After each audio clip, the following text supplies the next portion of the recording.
বন্ধন news, খবরের বন্ধন। শুরু করছি আজকের খবর। প্রকৃতিকে বাঁচাতে শারদ পুষ্পাঞ্জলি সম্মান। ভক্তি, শ্রদ্ধা, আনন্দ, আবেগের উচ্ছ্বাস নিয়ে বাঙালির শ্রেষ্ঠ উৎসব শারদ উৎসব সম্প্রতি ইউনেস্কো সম্মানে সেজে ওঠা বাঙালি উৎসব আর মাত্র কয়েকদিনের অপেক্ষা। পুজো মানি মা আসছে মর্তে, আর মায়ের পুজো হবে সারা বাংলার মণ্ডপে মণ্ডপে, আবাসনে, এমনকি দেশে বিদেশেও। বিভিন্ন পুজো কর্মকর্তাদের দ্বারা আয়োজিত কলকাতার বিভিন্ন পুজোগুলিকে প্রকৃতির বিচারে মাটি যখন ভাবনার বিষয়, তখন শারদ পুষ্পাঞ্জলি সম্মানে ভূষিত করতে চলেছে সিগওয়েজ। বর্তমানে পরিবেশ দূষণ, গাছপালা কেটে ফেলা, বিশ্ব উন্নয়নে ইত্যাদিতে ক্ষতিগ্রস্ত সারা পৃথিবী। প্রকৃতি বাঁচবে পৃথিবী, এমনই বার্তা এবার শারদ সম্মান প্রদানে সেই সব পুজোগুলিকে বেছে নেবেন যা পরিবেশ বান্ধব, সমাজকে পরিষ্কার পরিচ্ছন্ন রাখা বা সবুজ পৃথিবী গড়ে তোলার লক্ষ্যে বার্তা দেবে। 5টি বিভাগে বিচারকদের বিচারে শুধু কলকাতার মধ্যে বিশেষ পরিবেশ বান্ধব পুজোগুলি পাবে এই সম্মান। 9ই সেপ্টেম্বর কলকাতার এক হোটেলে আনুষ্ঠানিক উন্মোচন হলো শারদ পুষ্পাঞ্জলি সম্মানের লোগো। উক্ত অনুষ্ঠানে উপস্থিত ছিলেন সিগওয়েজের কর্ণধার অরিন্দজিৎ রায়, ইন্দ্রাণী রায় সহ বিশেষ অতিথিদের মধ্যে উপস্থিত ছিলেন বিধায়ক দেবাশিস কুমার IPS, শান্তিদাস বসাক, ডক্টর প্রসূন ঘোষ, শান পরিবারের কর্ণধার তুষার কামদার, প্রকৃতিপ্রেমী ফুটবলার অনুপম হালদার, ফুটবলার সুমিত মুখার্জি, আইনজীবী অভিজিৎ বন্দ্যোপাধ্যায়, সমাজসেবী নন্দিনী ভট্টাচার্য সহ বিশিষ্ট ব্যক্তিরা। টিম সিগওয়েজের তরফ থেকে এই ইকো ফ্রেন্ডলি দুর্গাপুজোর যে লোগো উন্মোচন, মাননীয় সমস্ত অতিথিবর্গ যারা আছেন তাদেরকে অনুরোধ, তারা তাদের অমূল্য সময় এবং অমূল্য হাত দিয়ে এই লোগোকে উন্মোচন করুন, যাতে আগামী দিনে আমরা এই ইকো ফ্রেন্ডলি দুর্গাপুজোকে নিয়ে আরো অনেক দূর যেতে পারি। রাজেশ বাবু, দেবাশিস দা, অনুপম দা, অভিজিৎ বন্দ্যোপাধ্যায় এবং টিম সিগওয়েজের আন্তরিক শুভেচ্ছা, যাতে আগামী দিনে আমরা এই ইকো ফ্রেন্ডলি দুর্গাপুজো এবং পশ্চিমবঙ্গকে আরো পরিষ্কার পরিচ্ছন্ন রাখি এবং মা দুর্গার আশীর্বাদ যেন সবার হাতে পৌঁছায়। আমরা অত্যন্ত কৃতজ্ঞ যে আপনার মতো গুণী মানুষেরা আজকে এখানে এসছেন। আপনারা এসছেন, এসে আপনাদের এই অমূল্য সময় দিয়ে আজকে এই অনুষ্ঠানের শুভ সূচনা করলেন, যাতে আগামী দিন অনেক দৃঢ় চেতনা নিয়ে, দৃঢ় শক্তি নিয়ে আমরা এগিয়ে যাই।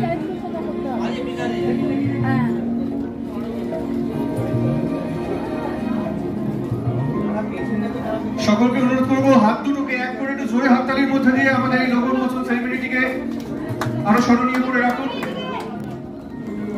সিগওয়েজের তরফ থেকে আজকে যে ইভেন্ট, যেটা গোটা দুর্গাপুজো জুড়ে গোটা কলকাতা এবং বহি কলকাতাতেও আমরা ছড়িয়ে দেব, সেই ইভেন্টের আনুষ্ঠানিক লোগো উন্মোচন তার আজ সূচনা শুরু হলে মঞ্চে সমস্ত সম্মানীয় অতিথিরা আসেন। আমার একটু বিশেষ কাজ আছে বলে তাড়াতাড়ি চলে যেতে হবে।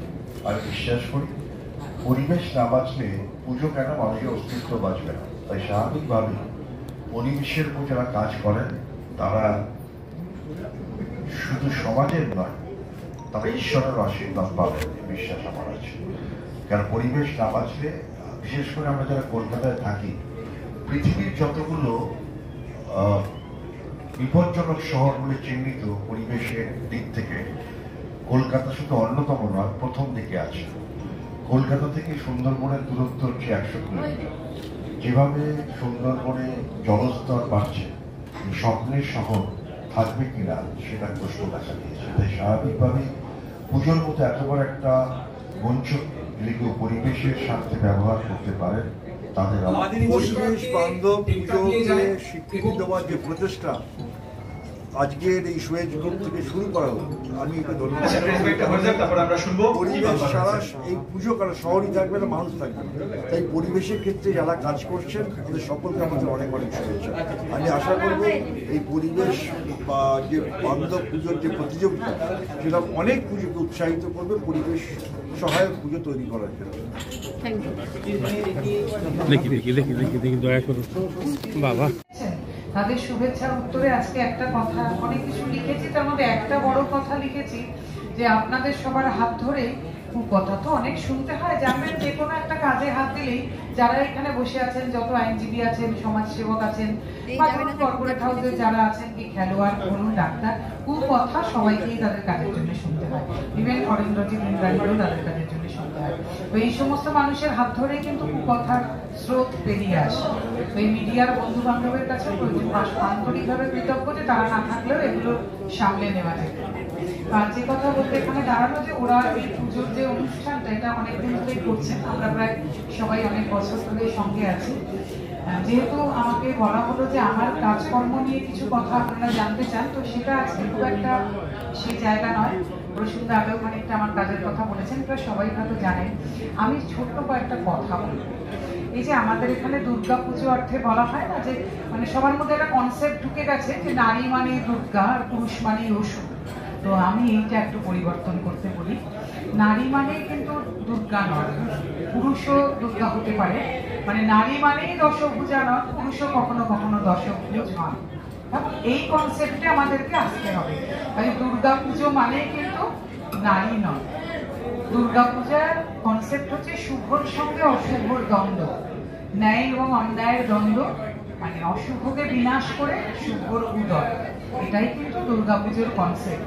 সেক্ষেত্রে অসুর মানে পুরুষ নয়, বহু জায়গায় অসুর কিন্তু নারীও হতে পারে, দুর্গা পুরুষও হয়। আর পুজো এলেই দেখে একটা আমার দুর্গা তোমার দুর্গা এরকম, তো সেই দুর্গা অনেক সময় পুরুষ মানুষও আছে যারা ঘরে ঘরে এরকম দুর্গার ভূমিকা পালন করে চলেছেন। আপনার দুর্গা মানে কি 10 হাত দিয়ে যিনি রক্ষা করেন, তাহলে আপনাদের জীবনে কি এরকম দুর্গার অস্তিত্ব নেই? আপনাদের বাবা, কাকা, ভাই, ছেলে, স্বামী যারা আপনাদের 10 হাত দিয়ে রক্ষা করছেন, আমি মেয়েদের কাছে জানতে চাইব, বা ছেলেদের কাছে, তারাও তো দুর্গা। সেই কনসেপ্টটা চেঞ্জ করার কথা বলি যে পুজো মানে মাথায় রাখবে শুভ অশুভর দ্বন্দ্ব, ন্যায় অন্যায়ের দ্বন্দ্ব। অন্তত পুজোটাকে পুরুষ নারীর বাইনারি বানিয়ে ফেলবেন না, এটা আমার প্রতি বছরের অনুরোধ থাকে যে পুজোটা যেন আমরা এভাবে ভাবতে পারি যে শুভ থাকবে অশুভকে বিনাশ করে, প্রতি বছর যেন আমরা সেই জিনিসটা পালন করতে পারি। আর বারবার এই কথাটা মাথায় রাখবেন, নারী মানে দশভুজা নন, পুরুষও প্রায়শই দশভুজ হয়। কারণ দেখবেন এই যে হিউম্যান ট্রাফিকিং ব্যাপারটা না, মেয়েদের যে উদ্ধার করার ব্যাপারটা, এই মাত্র অভিজিৎটা বলছিলেন যে ওনার কাছে এরকম কেসও আসে যে মেয়েদেরকে বিয়ে করে এনে বিক্রি করে দেওয়া হয় বিভিন্ন জায়গায়, তাদেরকে উনি 7 বছর 10 বছর জেলে ঢোকাবার ব্যবস্থা করেন। তো সেক্ষেত্রে কি এই মানুষটা দুর্গার ভূমিকা পালন করেন না? তো কাজী পুরুষ আমার এই যে পাশে যে ভদ্রলোক দাঁড়িয়ে আছেন, উনি ওনার বাড়িতে 100 টাকা দিয়ে রুগী দেখেন অনেক মানুষকে, তা উনি কি দুর্গার ভূমিকা পালন করেন না? আরে দুর্গা ওষুধ এরকম ভাবে ঠিক হয় না। আর এই যে ইকো ফ্রেন্ডলি পুজো বলতেও কিন্তু তাই বোঝায় যে পরিবেশের ভারসাম্য রক্ষা। এই শারদ পুষ্পাঞ্জলি এই নিয়ে কি বলবেন এবং কত বছরের এই অনুষ্ঠান এবং এই শারদ পুষ্পাঞ্জলির মাহাত্ম্যটা কি? আমরা দুটো শারদ পর্ব করে এসে 3য় বছরে পা দিয়েছি। আমাদের উদ্দেশ্য বেসিক্যালি যে সবারকে বিউটিফিকেশন দেখাটার নয়, আমাদের সমাজের মধ্যে পার্টিকুলারলি একটা সচেতনতার বার্তা পৌঁছে দেওয়াটাই এবং প্রতিটা শারদ পুষ্পাঞ্জলি সম্মানের মুখ্য উদ্দেশ্য। শারদ পুষ্পাঞ্জলি সম্মান শুধু ওই প্রাইজ দিয়েই ক্ষান্ত হয় না, যে প্রাইজ আমরা শুধু প্রাইজ দিলাম, প্রাইজ ছাড়া প্রায় দেখলাম সুন্দর পুজো হলো, কোনটা পুজো ভালো হলো, সেটা শুধু উদ্দেশ্য না। সেই সচেতনতার কি বার্তা সমাজের কাছে যাচ্ছে সেটা নিয়েই আমরা বিচার করি, তার জন্যই পুরস্কার দিই। প্রতিটা গত 2 বছর ধরে আমরা দেখেছি যে 2 বছর আমরা মেন স্ট্রিমে আছি, 1 বছর আমরা এটা নিয়ে পরীক্ষা নিরীক্ষা করেছি। ব্যক্তি বলতে গেলে এটা আমাদের প্রথম 4 বছর, কিন্তু আমরা বলি আনুষ্ঠানিকভাবে আমরা 3 বছর। এই 3 বছরে আমরা যাদেরকে পুরস্কার দিয়েছি, যেমন ধরুন বালিগঞ্জ কালচার গত বছর পুরস্কার পেয়েছিল, সেরা সৃজন পেয়েছিল দমদম ভারত চক্র। তাদেরকে আমরা বেসিক্যালি একটা সমাজের প্রতি তাদের একটা বার্তা ছিল, সেই বার্তাটা বহন করে নিয়ে আমরা চিন্তা করেছি যে এবছর আমরা আরও নতুনভাবে কি করব। সেই জন্য এবছরের থিম আমার মাটি। মাটি হচ্ছে এমন একটা জিনিস, তার সংরক্ষণ বা যদি না করতে পারি, সেই মাটি মায়ের গায়ে ওঠে।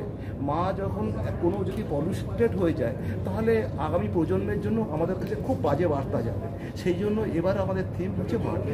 মাটি যে সংরক্ষণ এবং তার জন্য যে সচেতনতার প্রয়োজন, সেটা নিয়ে এবছরের কাজ। এবং প্রতিটা পুজো কমিটির কাছে আমরা বার্তা পৌঁছে দিয়েছি।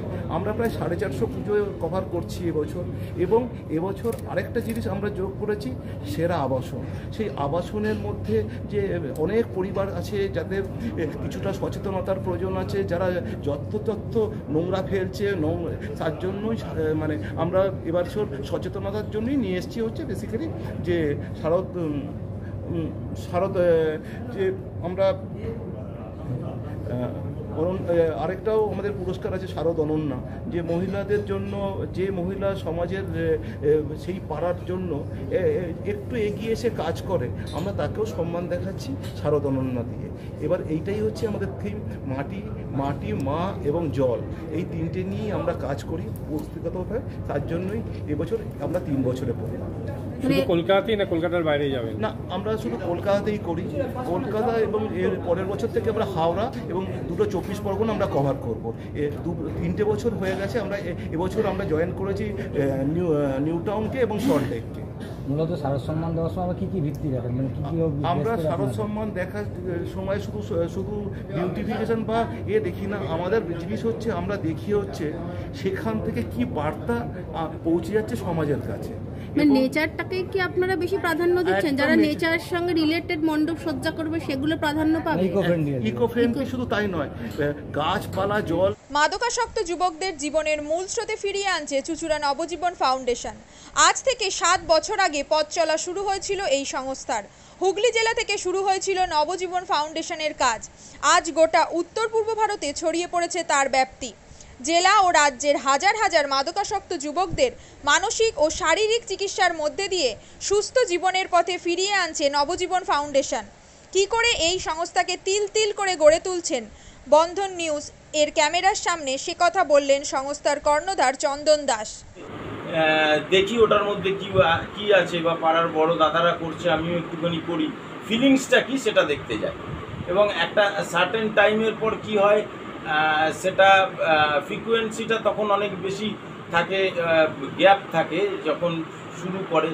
পরবর্তীকালে যখন নির্ভরশীল হয়ে পড়ে সেই একটা সাবস্টেন্সের উপর, তখন সেটা থেকে বেরোনোর জন্য সে নানা রকম চেষ্টা করে, কিন্তু তার ওয়ে আউটটা জানা নেই যে কোন রাস্তা দিয়ে গেলে নেশা থেকেও বিরত থেকে সুস্থ স্বাভাবিক জীবনযাপন করা যায়। তো আমি ভাবলাম যে শুধুমাত্র আমি সুস্থ স্বাভাবিক জীবনযাপন করলাম, আমার জীবনের সার্বিক উন্নতি হলো, বা আমার যে সব এম বা আমি জীবনে যে জিনিসগুলো করতে পারিনি সেগুলো আমি ফুলফিল করলাম, তাহলে তো শুধু আমার কথাই ভাবা হলো। তাহলে আমি এরকম কিছু কাজ করি যাতে আমার মতো আরও 5 জন আমার দ্বারা উপকৃত হয়। এবং একটা সার্টেন টাইমের পর যখন মানুষ চায় যে ফিরতে, অথচ তার কাছে রাস্তা থাকে না, তখন এই একটা WHO ওয়ার্ল্ড হেলথ অর্গানাইজেশন একটা প্রসিডিউর বার করেছে। কম খরচে বিশ্বমানের আধুনিক চিকিৎসা হুগলির মিডল্যান্ড নার্সিংহোমে। বাংলার বিশিষ্ট চিকিৎসকরা এই নার্সিংহোমে রোগীদের চিকিৎসা করেন। জটিল রোগের চিকিৎসার জন্য রোগীদের আর দক্ষিণ ভারত যাওয়ার দরকার নেই। হুগলির মিডল্যান্ড নার্সিংহোমে পাওয়া যাবে বিশ্বমানের আধুনিক চিকিৎসা পরিষেবা।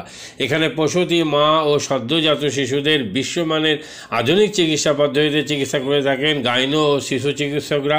দুপুর 12টা হোক বা রাত্রির 12টা, রোগীদের জন্য 24 ঘন্টা চিকিৎসা পরিষেবা বজায় রেখেছে হুগলির মিডল্যান্ড নার্সিংহোম। আমি ডক্টর মানস ঘোষ, আমি মিডল্যান্ড নার্সিংহোমের মেডিকেল ডিরেক্টর। বিশেষত্ব বলতে যেটা আপনি বললেন, একটা হচ্ছে NICU, নিউনেটাল কেয়ার ইউনিট। আমি বলতে পারি এটা আমাদের আশেপাশে হুগলি জেলায় নেই। নিউনেটাল মানে হচ্ছে যেটা বাচ্চা জন্মের পরেই প্রথম 28 দিনকে আমরা নিউনেট বলি, প্রথম ফার্স্ট 4 উইকস। তো এই সময়ে বাচ্চাদের সমস্ত রকমের চিকিৎসায় বলুন, বা তাদের দেহের গঠন বলুন, বা তাদের রোগগুলোই বলুন, সেগুলো সবগুলো অন্যান্য বাচ্চা মানে তার থেকে বড় বাচ্চার থেকে কিন্তু অনেকটাই আলাদা। এবং এই ক্ষেত্রে বাচ্চারা খুব সেন্সিটিভ হয়, বাচ্চাদের রোগ প্রতিরোধ ক্ষমতাও অনেক সময় কম থাকে, এবং এগুলোর জন্য স্পেশাল কেয়ার লাগে নিউনেট, এবং তাদের পুরো চিকিৎসা পার্টটা একটা আলাদাভাবে তৈরি হয় প্রথম 28 দিনের জন্য। আমরা এখানে চুঁচুড়া, বিশেষ করে চুঁচুড়া এবং হুগলিবাসীর জন্য এই জিনিসটা আমরা আনতে পেরেছি, যেখানে আমাদের বাচ্চাদের এই নিউনেটদের ক্রিটিক্যাল মানে খুব খারাপভাবে যে নিউনেটগুলো জন্মেছে, বা যারা জন্মের পরে যারা হাঁপাচ্ছে, বা যারা মেকোনিয়াম খেয়ে ফেলেছেন, বা যাদের কোনো জন্মের পরে কোনো রকমের শ্বাসকষ্ট বলুন বা কোনো রকমের অসুবিধে হয়েছে, বা জন্ডিস ধরা পড়েছে, বা অন্য কোনো কমপ্লিকেশান হয়েছে, সেই ধরনের বাচ্চাদের চিকিৎসা করার জন্য উপযুক্ত ব্যবস্থা আমরা এখানে করতে পেরেছি। তার ভিতরে আমরা বলতে পারি আমাদের এখানে ওয়ার্মার আছে সাফিসিয়েন্ট, আমাদের এখানে 6টা বেডের জন্য ওয়ার্মার আছে, এবং আমাদের এখানে ফটোথেরাপি মানে bilayer double surface phototherapy আছে যাদের কনজেনিটাল বা যাদের জন্ডিস ধরা পড়েছে তাদের জন্য, এবং বাচ্চাদের ভেন্টিলেটার আছে আমাদের একদম নিওনেটদের জন্য। এই ভেন্টিলেটার সাধারণভাবে সব জায়গায় পাবেন না, এবং বাচ্চাদের বাবেল সিপ্যাপ যেটা একটা স্পেশালাইজ মেশিন, বাচ্চাদের যেহেতু ভেন্টিলেটার খুব বেশি লাগে না, কিন্তু বাবেল সিপ্যাপ বলে একটা জিনিস খুব বেশি লাগে তাদের অক্সিজেনের পরিমাণ কমে গেলে, তাদের শ্বাসকষ্ট হলে, সেটাও আমাদের এখানে আছে। এবং আমি কিছুদিন আগে আমাদের একটি বাচ্চা এখানে ভর্তি হয়েছিলেন যার শ্বাসকষ্ট হতে শুরু করেছিল জন্মের 6 ঘন্টা পর থেকে, এবং সুন্দরভাবে তাকে আমরা এখানে চিকিৎসা দিয়েছি। আমাদের এখানে দুজন খুব ইয়ং মানে এনথুজিয়াস্টিক পেডিয়াট্রিশিয়ান আছেন, ডক্টর মৈত্র এবং ডক্টর ঘোষ। তো তারা তাদের দুজনের আন্ডারেই বাচ্চা ভর্তি ছিলেন। অন্য পেডিয়াট্রিশিয়ানরাও আসেন, বাট এনারা আমাদের এখানে সবসময়ই থাকেন মোটামুটি একটা স্তম্ভের মতো আমাদের নিওনেটাল কেয়ার ইউনিটের জন্য। এবং বাচ্চাটি এই মুহূর্তে খুবই ভালো আছে, তাকে আমরা ডিসচার্জ করেছি। এটা কি প্রিম্যাচিওর বেবিদের ক্ষেত্রে এটা বেশি প্রয়োজন হয়? ভীষণভাবে প্রিম্যাচিওর বেবি যারা একটু আগে জন্মেছেন বা যাদের ওয়েট কম হয়েছে, এবং অনেক সময় মায়ের বা ওয়েট অনেক সময় বেশি ওয়েট হলেও যে সেটা ভালো সেরকম নাও হতে পারে, যেমন ডায়াবেটিসের ক্ষেত্রে হতে পারে, বা অনেক সময় বাচ্চাদের বারবার জন্মানোর পর সুগার ফল করছে, এটাও আমরা দেখি। অনেকগুলো কারণেই যেগুলো জন্মের পরে পরেই যে সমস্ত সমস্যাগুলো হয় সেগুলোর জন্য এরকম স্পেশালাইজড ইউনিট দরকার হয়, নিওনেটাল কেয়ার ইউনিট, এবং সেটা আমরা এখানে করতে পেরেছি। প্রথম কথা হচ্ছে জীবনের দাম সব থেকে বেশি, ঠিক আছে, এবং যে মা 10 মাস তার বাচ্চাটাকে গর্ভে ধারণ করেছেন তার জন্য সারা পৃথিবীর সব থেকে মূল্যবান জিনিস বা সেই বাবাটির জন্য কিন্তু সেই শিশুটি। রিগার্ডিং কস্ট যদি বলেন, আমরা এমনিতে একটা মফস্বল এলাকাতে থাকি এবং আমাদের পুরো নার্সিংহোমটাই মফস্বল এলাকাতে। আমরা সেটার কথা মাথায় রেখেই আমাদের যে সমস্ত কস্টগুলো রেখেছি।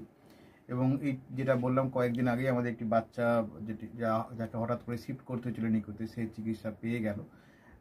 তার বাবা মা দুজনেই খুব স্যাটিসফাইড। আমাদের যে ফেসবুক পেজ আছে, সেখানে আপনারা তাদের কথা শুনলে বুঝতে পারবেন। এবং কস্ট মানে যথেষ্ট রিজনেবল।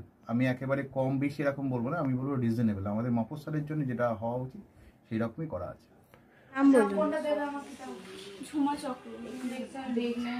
আপনার কি বাচ্চা আছে? কতদিন অ্যাডমিট ছিলেন এখানে? 4 দিন, আজকে নিয়ে 5 দিন ছুটি, ডিসচার্জ নিয়ে 5 দিন। কোন ডাক্তারের মানে আন্ডারে হচ্ছে? আর বাচ্চাকে কে দেখছিল? শুভদীপ মিত্র, ডক্টর শুভদীপ মিত্র। বাচ্চার কি হয়েছিল? শ্বাসকষ্ট ছিল, আপনার স্যাচুরেশন পাচ্ছিল না, ফটোথেরাপি দিতে হলো। শ্বাসকষ্টের জন্য কি করতে হয়েছিল? ভেন্টিলেশন দিতে হয়েছিল। প্রথম সকাল থেকে তো এমনি নর্মাল অক্সিজেন চলছিল, রাতের দিক থেকে আবার ভেন্টিলেশন দিতে হয়েছিল। এখন কেমন আছে বাচ্চা? এখন ভালো আছে, একদম সুস্থ। মা কেমন আছে? মা ভালো আছে। আচ্ছা, আজ বাড়ি যাচ্ছেন তো? হ্যাঁ, থ্যাংক ইউ। হুগলির কোদালিয়ায় জাতীয় যুব কম্পিউটার সাক্ষরতা মিশন স্কুল পড়ুয়াদের পাশাপাশি তরুণ প্রজন্মের কাজে স্বনির্ভর হওয়ার জন্য বিশ্বমানের কম্পিউটার প্রশিক্ষণ কেন্দ্র। এখানে ক্লাস 3 থেকে ইঞ্জিনিয়ারিংয়ের কম্পিউটার কোর্স পর্যন্ত প্রশিক্ষণ দেওয়া হয়। এই হুগলির কোদালিয়া জাতীয় যুব কম্পিউটার সাক্ষরতা মিশন প্রশিক্ষণ কেন্দ্র থেকে কম্পিউটারের প্রশিক্ষণ নিয়ে দেশে বিদেশে অনেক ছাত্রছাত্রী আজ প্রতিষ্ঠিত। স্বল্প ফিতে ছাত্রছাত্রীদের বিশ্বমানের কম্পিউটার প্রশিক্ষণ দিয়ে এই কেন্দ্র এক বেঞ্চি দৃষ্টান্ত সৃষ্টি করেছে। বন্ধন নিউজে ক্যামেরায় ধরা পড়ল সেই দৃশ্য। নমস্কার, জাতীয় যুব কম্পিউটার সাক্ষরতা মিশন কোদালিয়া আগে জুনিয়র ফ্যাকাল্টি। এখানে ক্লাস 3 থেকে ইঞ্জিনিয়ারিং অবধি সমস্ত রকম কোর্স করানো হয়, এবং তার সাথে সাথে প্রফেশনাল কোর্স যেমন C, Java, power BI, Tally, GST, web development, app development, power BI etcetera সব রকমের কোর্স করানো হয়, কম্পিউটার কোর্স করানো হয়। এখানে ইংলিশ মিডিয়াম এবং বাংলা মিডিয়ামের দুরকম স্টুডেন্টদেরই সব রকম কোর্স করানো হয়।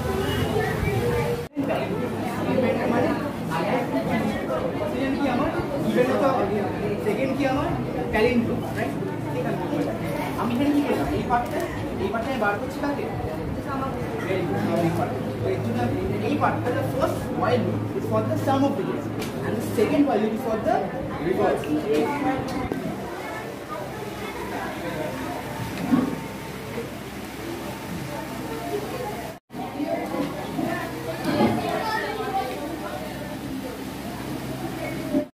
জীবনের নানা ওঠাপড়া যেন সহজে গায়ে না লাগে, তার জন্য আপনাদের পাশে রয়েছে ভারতীয় জীবন বীমা নিগম বা life insurance corporation of India. জন্ম থেকে মৃত্যু আর সুসময় থেকে বিপদের সময় সবসময় আপনাদের পাশে রয়েছে এলআইসি। তাই আর দেরি না করে আসুন, ভারতীয় জীবন বীমা নিগম পরিবারে অন্তর্ভুক্ত হন। জীবন বীমা সংক্রান্ত যে কোনো সমস্যার সমাধান আর নতুন জীবন বীমা পলিসির জন্য যোগাযোগ করুন 6289985550।